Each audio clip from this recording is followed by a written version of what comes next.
Hey there, Brady here with your daily tennis lesson. So we're looking at hitting down the line this week, and today specifically, we're going to look at the down the line forehand.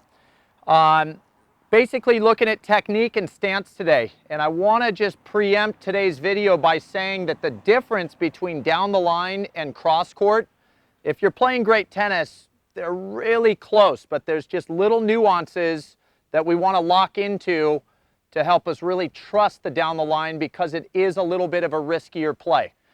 All right, so first point I want to tackle today is contact point on a down the line forehand.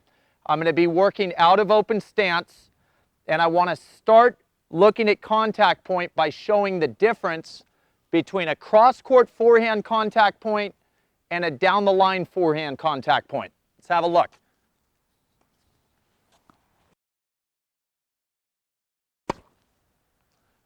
And down the line.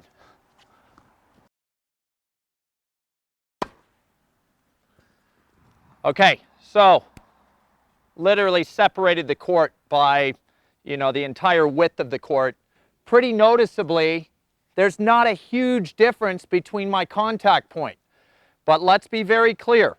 The contact point for that down the line forehand is occurring later or farther back in the court than my cross court ball. That's to me why this shot is a little bit riskier, because we have to delay hitting the ball. Now, be very careful.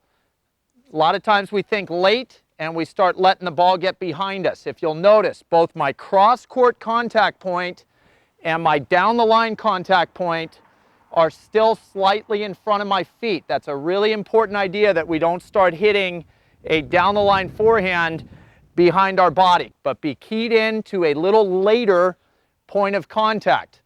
All right, now, secondly, is the path that the racket's taking. And again, a really subtle difference, but let's have a look again at cross court versus down the line in terms of the path my racket takes to and through the ball. Cross court first. Cross court and down the line. Okay, so little more extension for the down the line on the right side of my body. Okay, cross court, because contact occurs a little more out in front, that swing tends to get to the left side of my body a little bit sooner than down the line. Down the line, I'm really trying to work the idea of extension towards the target. So there's more action in the swing through here, where cross court's tending to pull a little bit more. All right, so work that swing more in the direction of your target, slightly longer than cross court. Now, if you'll notice, I'm hitting out of open stance on these shots.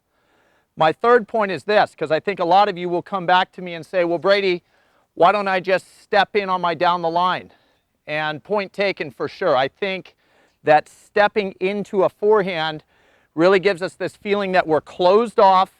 It helps with the idea of extension, because when my feet are left foot in front, right foot in back, it promotes a swing that really extends down the line. But just be aware of a couple of the cons here. In case I needed to go cross court at the last second, I'm a little closed off now. And then it also tips off a good opponent. I think a lot of players, marks level or higher, if I ran to the outside of the court and stepped in, they can already tell by the way I've positioned that I'm going down the line. I'm definitely not standing like this to hit a cross-court ball. So let's have a look at a step-in forehand down the line. I think you'll agree it looks solid. Helps me hit a nice down-the-line ball. Just might tip that opponent off a little too much and keep me from having other options if I needed them. All right, so down the line forehand technique. Be very aware that that point of contact is slightly later than cross court. Work the idea of extension in the swing a little bit longer to the target. And then you could play around with stepping in, but I still think that open stance, when we can use it, is the right stance to hit this shot out of. Okay? So I hope that was super helpful. That's all I got for you today. Please click like below this video, and if you have not subscribed to our channel yet, please do so. as well as check down below me in the description of this video. You'll find the link to 3 free courses Mark and I have put together. Think you'll find those really helpful as well. All right, so until next time, be well, and we'll see you soon at Daily Tennis Lesson.